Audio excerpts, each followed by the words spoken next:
भगवान वक्रतुंड लंबोदर गणपति को कोटि कोटि नमन करते हुए, माँ वीणा वादनी सरस्वती जी को कोटि कोटि नमन करते हुए हम भगवान से प्रार्थना करें कि हे माँ हमें सद्बुद्धि प्रदान करो। प्यारे बंधुओं, आज के हमारे सभापति, यह मुख्य अतिथि या यहाँ पर सभी उपस्थित, मैं तो राम किंकर कहा करता हूँ सबको, इस श्री राम कथा की इस परम पावनी बेला पर कुंजन करने वाले सब भगवत प्रेमी जन एवं हमारी शक्ति स्वरूपा माताओं बहनों, आप सभी को हमारे इस रामचरितमानस समिति की ओर से सबको बार बार नमस्कार करते हैं। बड़े सौभाग्य की बात है, आज ग्राम माथिनी में ये पुनः तीसरी बार कार्यक्रम, इस बार रावते परिवार के ओर से एक राम कथा आयोजित हुई। तो इसकी महिमा का जब वर्णन किया जाए ना, तो उस कुल की क्या विशेषता होगी जो श्री राम कथा को अपने ग्राम में अपने निवास पर इस श्री राम कथा रूपी मंदाकिनी त्रिवेणी को ला करके जो विराजित कर देता है, वो भागीरथ स्वरूप हो जाता है।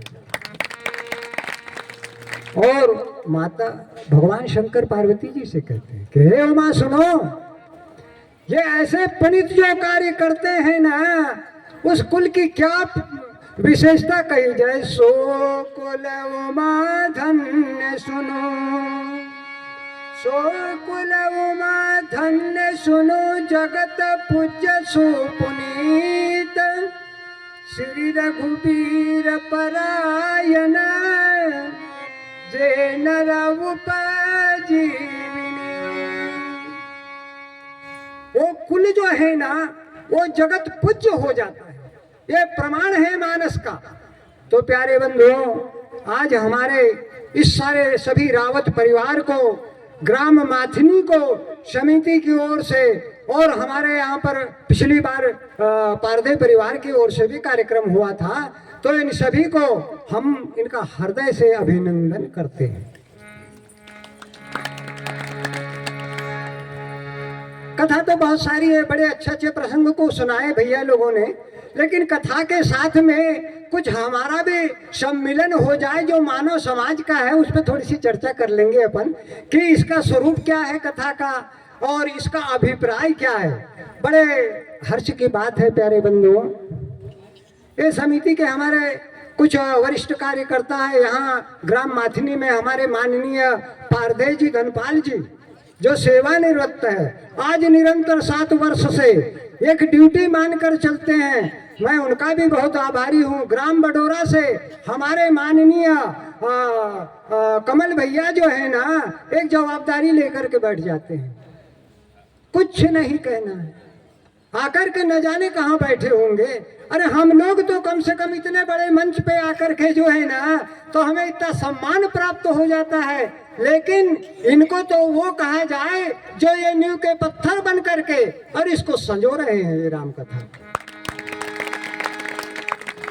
अब बारी रही आप लोगों की, भैया भक्तों की और हमारी माताओं बहनों की। भाई इन्होंने बहुत कहा राम नाम जपो, कथा कहो, रामायण याद करो इत्यादि सब कुछ कहा, मैं उस बात को मानता हूं, लेकिन पूछा जाए कि अगर कोई रामायण जाने च नहीं तो उसका क्या होगा। तो परम पूज्य गोस्वामी तुलसीदास जी ने उसके लिए कहा कि भैया ये 4 घाट जो है ना, एक ज्ञान घाट है, एक कर्मकांड का घाट है, और एक जो है ना ये संन्यास वाला जो है ना, तो गोस्वामी तुलसीदास जी ने एक ऐसा घाट बनाया है कि वो सपाट घाट है, उस पे सीढ़ी नहीं, उसमें कोई भी उतर जाता है। यह है ये रामचरितमानस की महिमा। अब प्रसंग तो हमारा शायद आगे यही चलने वाला था, मैं इस बात को अवश्य कहने का प्रयास करूंगा। शायद मैं 8 वर्ष में मैं आज शायद प्रयास करूंगा समिति से कि शायद मुझे 5 मिनट का समय ज़्यादा दिया जाए। न जाने उद्गार जब आता है, ये हमारे जितने ये संत हैं ना, तो आप लोग कहेंगे कि भाई हम कैसे संत हो गए। संत तो बहुत तपस्या करना पड़ता है, बहुत त्याग करना हो। नहीं नहीं नहीं नहीं नहीं, संत वैसा नहीं। मैं एक उदाहरण पेश कर देता हूँ। मैं आज तक अनर्गल नहीं बोला, पता नहीं उद्गार आ गया। एक राजा थे, वो जाकर के आखेट के लिए जंगल में सेना सहित लेकर चले गए और उस राज्य को, उस राजमहल को एक रानी और वो जितने उनके जो कार्यकर्ता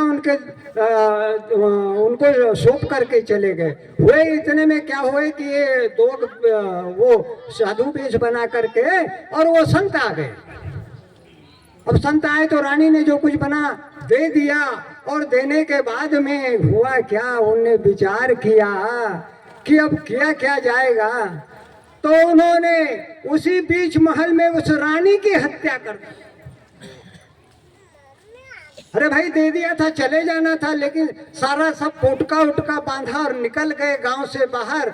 आते आते राजा जो है ना, उधर से उनकी सेना सहित आ गए और उन संतों को है ना देखा उन्होंने, क्योंकि भगवाधारी थे, राम भक्त थे, संत थे, अतिथि थे। राजा ने जब देखा ना, तो वो अपने रथ, वो घोड़े से उतर करके उनके चरणों में नमन करने लगा। दोनों ने विचार किया कि अब अपना क्या होगा भाई। राजा बोले, गुरुदेव मैं तो था नहीं, सेवा कैसी हुई कैसी नहीं, अब चलो हमारे महल में कम से कम आपके चरणों का प्रक्षालन तो कर लेना। वो सब पका गए कि अब गति क्या होगी। एक दूसरे से महल में ला करके उनको बैठाल दिया गया, और बैठालने के बाद में जब विचार में पड़े ना, तो राजा से कहा, राजन हम बड़े अपराधी हैं ना। तो बोले क्या हुआ। बोले हमने केवल द्रव्य के लालच में रानी की हत्या कर दी ना। बोले हत्या मैं नहीं मानता। उनके चरणों का प्रक्षालन किया और उनको संत मान करके उस जल का छिड़काव किया। प्यारे बंधु, रानी जीवित हो गई। यह है संत की महिमा। ये राम कथा जो श्रवण करते हो ना, तो मैं तो कहता हूँ ये 10-5 नहीं है समिति के कोई कार्यकर्ता। ये जितने लोग हमारे यहाँ उपस्थित हैं ना, हमारी माताएं बहनें, हमारे भक्तजन, ये सभी इस समिति के हमारे सदस्य हैं। बोले श्यावर रामचंद्र भगवान की। सुनि समझई जन मुदित मन, सुनि समझई जन मुदित मन, मज्जहि अति अनुराग, लाहि चार फल अछत तनु, ये संत समाज प्रिय। ये जितना समाज है ना, ये यहाँ पर प्रयाग उपस्थित हो जाते हैं। प्रयाग राजा है तीर्थों के, तो तीर्थ पति आव सब को ये। अरे भैया वहाँ तो वो राजा है, वहाँ तीर्थपति के यहाँ पर सब जाते हैं, लेकिन ये जो समाज है ना, ये संत समाज, यहाँ तीर्थराज राजा ही उपस्थित हो जाते हैं। ये है राम कथा की महिमा का प्रभाव। तो सुनि समझई जन मुदित मन, मज्जहि अति अनुराग, लाहि चारि फल अछत तनु, संत समाज प्रिय। अब इसमें आ तो गए, लेकिन ये परिणाम क्या होगा। ये मन करी विषय, ये मन करी विषय, अनल बन जरई, सुखी होए जो यह सर पर। ये मन रूपी हाथी जो है ना भैया, कभी जंगल में आग लग जाए ना, तो आग लग जाए तो हाथी भागेगा कहाँ, और वो हाथी जो है ना उसको शांति मिलेगी कहाँ। इसी प्रकार ये मन रूपी हाथी जो है ना, ये संसार रूपी जंगल में आग लगी हुई है, तो इसे शांति कहाँ मिलेगी? रामचरितमानस रूपी सरोवर में। तो ये रामचरित मानस यही नामा, सुनत श्रवण पाए विश्रामा। मज्जन कर पेखिय तत्काला, और काग हो पिक बकबु मलाइला। इसमें मज्जन करने से बताते हैं कि ये कौवा कोयल बन जाते हैं, और वो बगुला जो है ना हंस बन जाता है। तो अभी तो शायद उस स्थिति में तो हम नहीं हैं, वैसे बहुत समझते हैं। तो मुझे विश्वास है कि ये गोस्वामी जी ने लिख दिया कि कौवा कोयल बन जाता है और बगुला हंस बन जाता है। तो मज्जन कर पे तत्काला, काग हो बक हो मराला।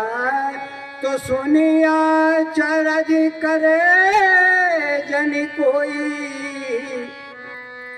अरे सतसंगत महिमा नहीं कोई। प्रमाण में कौन है? अरे प्रमाण में वो है कि वाल्मीक नारद घट जो निज निज मुख ने कही निज होनी। ये प्रमाण है। इसलिए प्यारे बंधु, बहुत प्रयास किया आप लोगों ने। हमें तो एक भरोसा था कि शायद ये इतना बड़ा जो अद्भुत कार्य जो आपने इसको बना दिया, इसमें आप लोगों की महिमा है।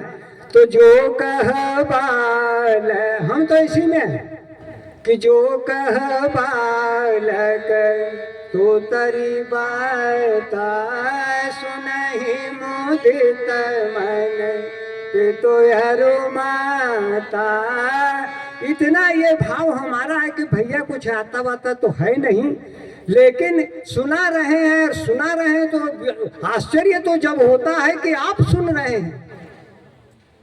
आप सब अभी विषय चल रहा है, कथा माता पार्वती जी भगवान से श्रवण करने के लिए जो है ना बैठी हुई है। तो भगवान शंकर, उनका बड़ा आदर, किसी भैया ने गाया था कि धन्य धन्य गिरे राजकुमारे,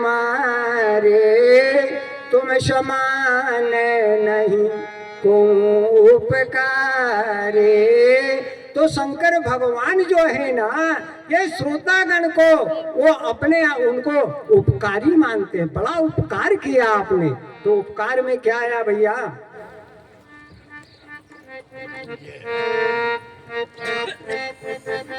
अरे तो पूछे हूँ रघुपति, ओहो पार्वती जी आपने धन्य होना।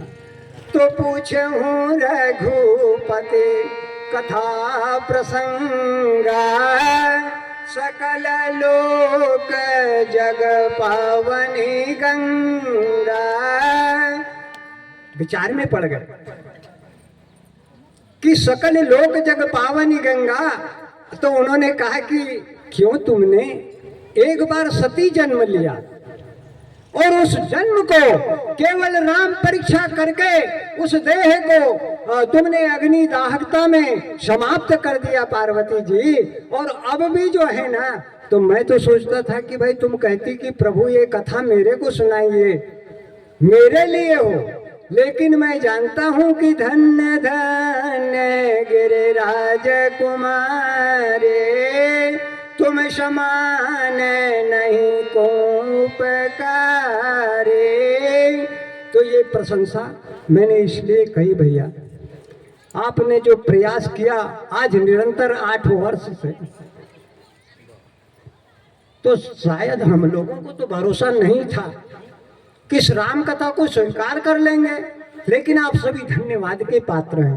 तो कहने का तात्पर्य मैं इस विषय पर, इस अभिप्राय पर जो चर्चा करना चाहता हूं ना, तो कभी कभी भाई हम लोग तो मंच पे बैठ जाते हैं, पता नहीं बहुत सम्मान करते हैं लोग, और सम्मान में भी जो है ना प्रमाण पत्र आप देते हो तो प्रमाण पत्र देने वाले बड़े हो जाते हैं। इसी प्रकार आप सभी हमारे सम्मान के पात्र, ये कभी भी भूल कर मत सोचना कि हम इस राम समिति के सदस्य नहीं हैं। चले आगे प्रसंग को बढ़ाएं।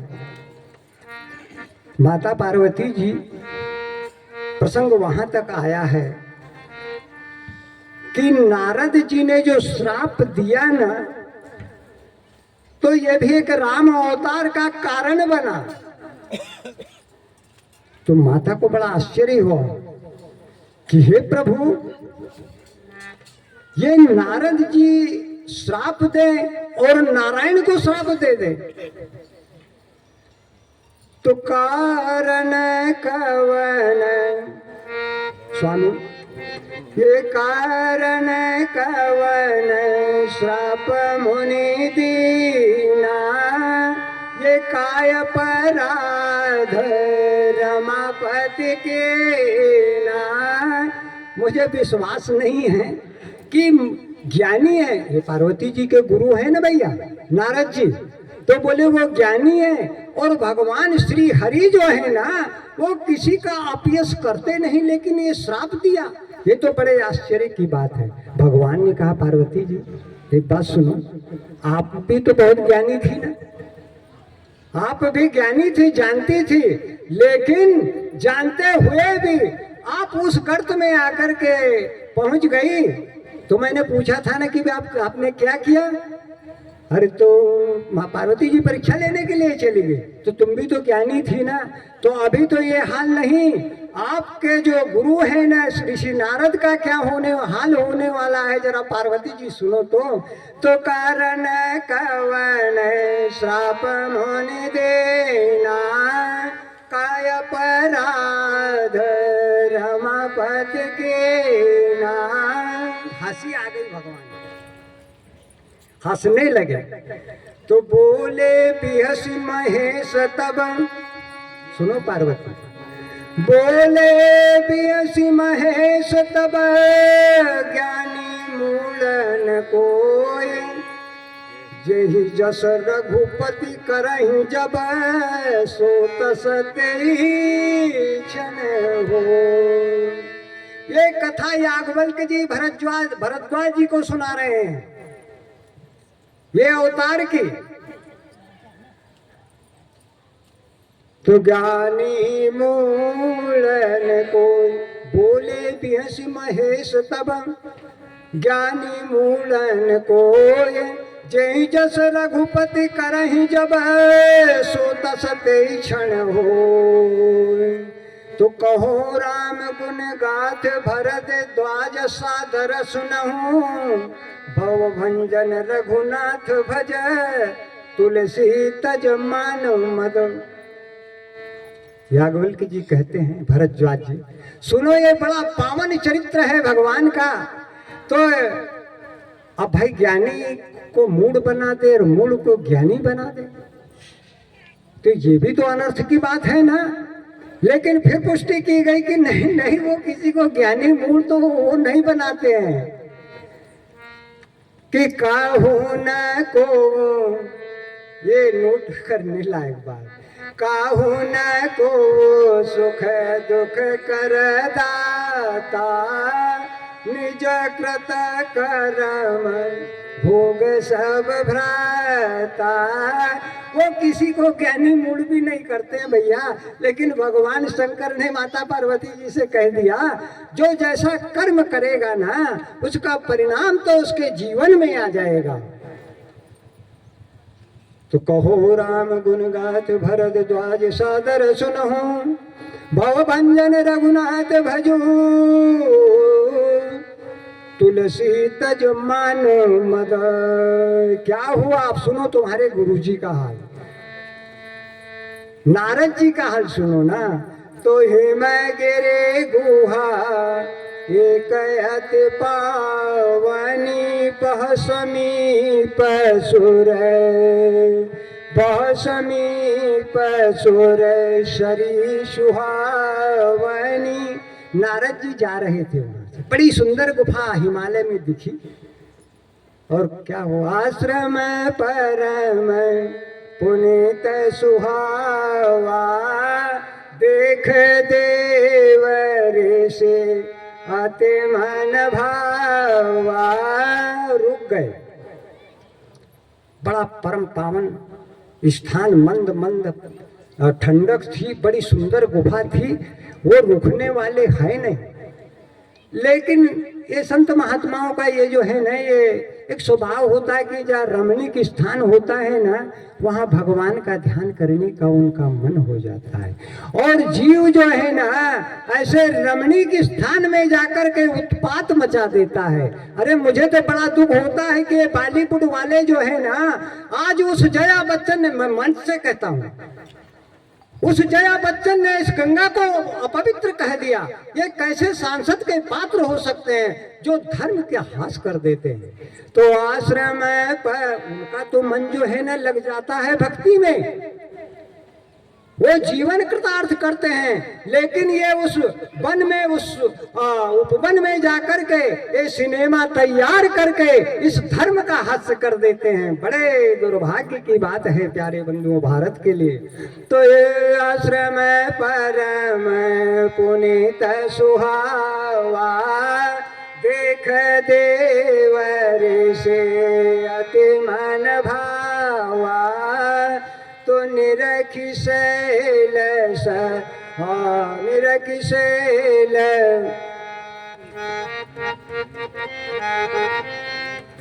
और चली सुहावनी प्रवेद बयारे, चली सुहावनी प्रवेद बयारे।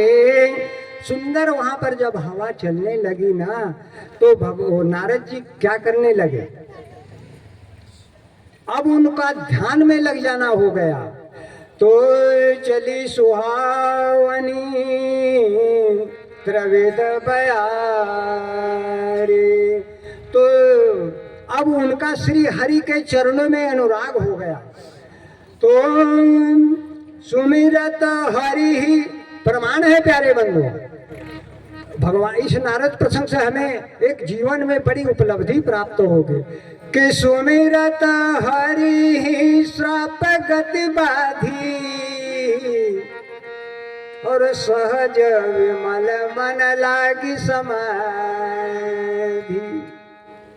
भगवान का ध्यान करते करते समाधिस्थ हो गए। अब समाधिस्थ जब हुए ना, तो एक बड़ा उपद्रव खड़ा हो गया। उपद्रव का अर्थ यह है कि सहज विमल मन लागी समाधि, तो मोनि गति देखी सुरेश डराना, और काम ही बोल किन्न सनमाना। धन्य है यार, गजब हो गया। नारद जी तपस्या कर रहे हैं, और ये देवराज इंद्र ने क्या किया भैया कि जाकर के कामदेव को बुलवा लिया। अब ये उपद्रव है कि नहीं है, उनसे कोई लेना देना नहीं है। तो सहज विमल मन लागी समाधि, बेचारे तपस्या कर रहे हैं, लेकिन इंद्र को क्या जरूरत है, कामदेव को बुला करके और क्या कहने लगे कि देखी देव ऋषि। इस समाधि को जब देखा ना, तो ये चिंतित में पड़ गए। तो काम ही बोल किन्न सनमाना, कि सहित सहाय जाय मम हेतु। एक काम करो ना कामदेव, आपकी पूरी सेना लेकर के आप उपस्थित हो जाओ, और आपको कहां जाना है। नारद जी की समाधि को भंग करने के लिए। तो सहित सहाय जाय मम हेतु, तुरंत तैयार हो गया और वो वहां से निकल गया। गोस्वामी जी ने कहा कि भाई इनको लिखा क्या जाए, और वो जब चला गया तो सुनासीर इंद्र का नाम है भैया। तो सुनासीर मन महुआ त्रासा, और चहत देव ऋषि मम पूर्वसा, चिंता में ही डूब गया कि कहीं वो समाधि में ये पूर्ण हो जाए न तो ये इंद्रपुरी जो है ना ये छीन लेगा। और यही सच्चा हम आज मानव समाज में उलझी हुई है। अगर इससे निवृत्त हो जाए रावण नारद मोह के प्रसंग से, तो कामदेव जाकर के वहां पहुंच गया। तो गोस्वामी जी ने कहा कि भाई इनको लिखा क्या जाए। सुनासी रमन महो त्रासा, और चहत देव ऋषि मम पुरवासा। तो ये जो है ना ये कामी है, ये लोलुप है। चौपाई का भाव है कि ये कामी है, लोलुप है। और ये जो कुटिल कागइव, हाँ एक कौवा है ना, कुटिल कागइव सब डराई। ये कौवा कभी कभी खाते खाते इधर उधर देखता है ना, तो गोस्वामी जी ने लिखा कि ये क्या लिखना पड़ेगा इंद्र के लिए। तो ये कौवा जैसे डरते हुए जो है ना तो ये जूठन उठाता है ना, उसी प्रकार उन्होंने इसको लिखा कि कुटिल कागइव सब डराई। जब चित्रकूट में गए जब भी उन्होंने यही कहा कि आए देव सभी स्वार्थी, ये सब स्वार्थी। भगवान राम वन में गए ना तो उनसे व्यथा नहीं पूछी कि प्रभु आप किस कारण से आए, तो दुसह जितने दुख थे इन्हें बता दिए, भगवान से नहीं पूछा इन्होंने। उसी प्रकार ये कुटिल कागइव सब डराई, इसको कौवा कह दिया गोस्वामी जी। अब क्या कहेंगे, एक पार्वती जी सुन रही है इस कथा को, तो भगवान शंकर ने कहा कि जरा देखो तुम्हारे गुरु की क्या दुर्दशा होने वाली है।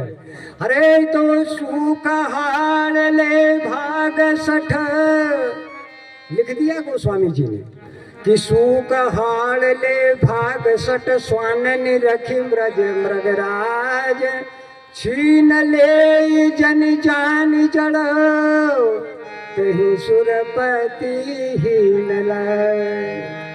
अरे शर्म आ जाना चाहिए।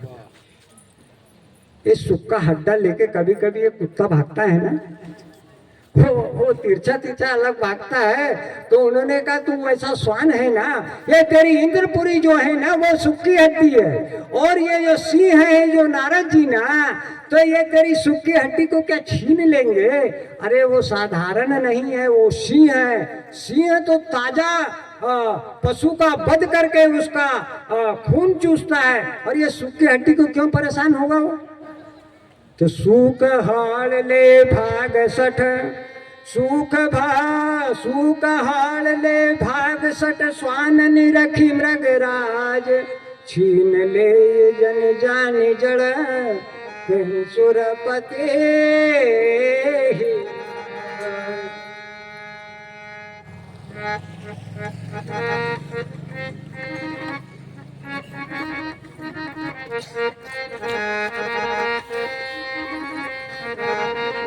अब नारद जी के विचार कितने उच्च कोटि के हैं प्यारे बंधुओं, उस पे उनका इतना विशाल दृष्टिकोण है ना। तो उस गोस्वामी जी से कहा कि रमा विलास राम अनुरागी। अरे सुन ले इंद्र क्या कर रहा है। रमा विलास राम अनुरागी, और तजत बमन जिम जनु बड़ भाई। अरे भैया ये तेरी इंद्रपुरी को देख करके जो है ना, वो नारद जो तजत बमन जिमी जनु बड़ भागी, तो वो उल्टी कर देता है, कर देते हैं। इतने उच्च कोटि के संत है। और तू ये हड्डी चुरा करके ले जा रहा है। तो सूक हाड़ ले भाग सट स्वान निरखी मृगराज, सूक हाड़ ले भाग सट स्वान निरखी मृगराज, छीन ले जन जान जड़ते सुरपति ही नला। तो तब आश्रम ही मदन जब गए वो, तब आश्रम ही मदन जब गए निज माया बसंत निरमय। अब उस कामदेव ने जाकर के उस वहां पर बसंत ऋतु का निर्माण कर दिया, जहां पर नारद जी तपस्या कर रहे थे ना। तो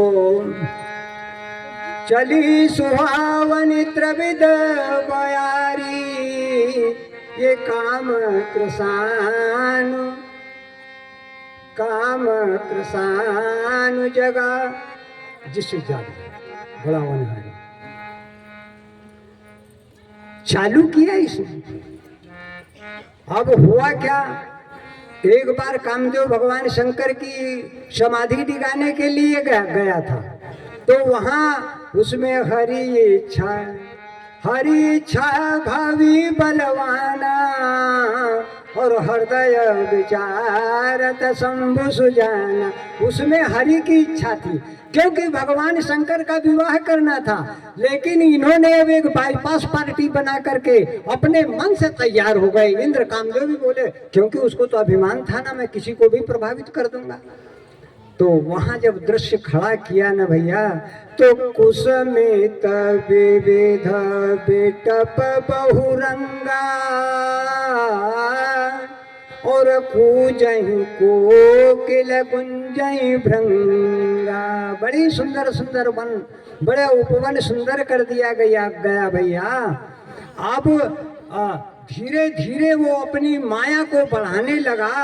तब क्या किया कि रंभा देकर उनको भी साथ ले आया। अरे उस समय तो उसमें प्रमाण आता है कि जो रंभा है ना, वो समुद्र मंथन से निकली हुई थी, वो भी शामिल हो गई। कि रंभा रंभा नारी नवीना, और सकल सकल असमसर कला प्रवीण। प्यारे बंधु, उस समय कामदेव ने क्या किया था कि सब जड़ चैतन्य को कामांध कर दिया था, लेकिन नारद पर पूरी शक्ति लगा दी। केवल उसी उतने आश्रम को ही प्रभावित कर रहा है। तो रंभा देख सुर नारी नवीना, सकल असम सर कला प्रवीणा। वो सब रंभा उर्वशी मेनका ये जब आई ना, तो जब पायल के बोल जब चाले हुए न भैया, तो मानस में प्रमाण आया है कि जैसे 39 पवन जब चलते हैं ना, तो 39 उसमें से धुन निकलने लगी। तो रंभा देख सुर नारी नवीना, सकल असम सर कला प्रवीणा। लेकिन कोई प्रभाव नहीं पड़ा। अच्छा, रावण नारद जी की समाधि जो है ना, वो समप्रज्ञ समाधि थी। बड़े ऊंचे शब्दों का प्रयोग होते जा रहा है। समप्रज्ञ का अर्थ है कि नेत्र बंद नहीं थे उनके। भाई एक समाधि होती है, जो ध्यानस्थ होता है समाधि में ना व्यक्ति, तो आंख मूंद करके और वो कमलासन पद्मासन इत्यादि लेकर बैठता है। लेकिन ये नारद जी जो है ना, ये जो है नेत्र खुले थे लेकिन समाधिस्थ थे। तो ये सब देख रहे थे उनको, लेकिन काम कला कछु, ये काम कला कछु मुनि न व्यापे, निज भय डरे ओ मनोभव पापे। कोई भी कला नारद जी पर प्रभाव नहीं कर पाई। अब तो कामदेव थरथर कांपने लगा कि अब होगा क्या। क्यों? अगर श्राप दे दिया जाए ना तो बड़ा सौदा महंगा पड़ जाएगा। तो काम है कला कछु मुनि न व्यापे, निज भय डरे वो मनुभव पापे। तो श्रीमति चाप सके वो कोई उतासो, और बड़ रखवार रमापति जासो।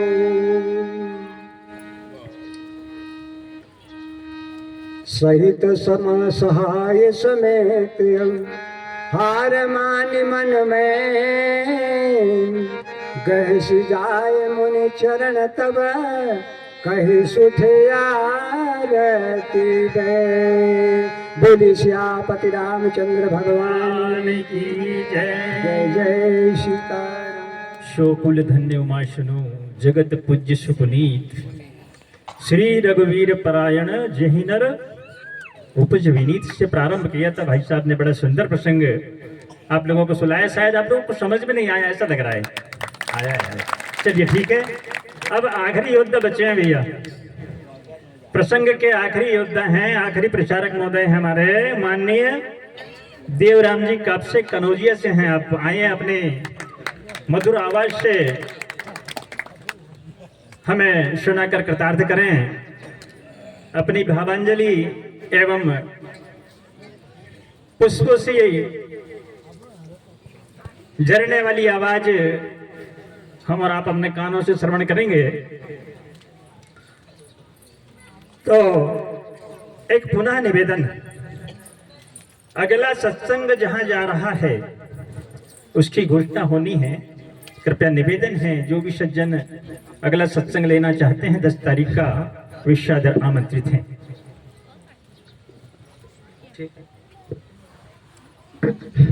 ठीक है। तबला वाला लगे उनका। हाँ भैया, आखिरी है।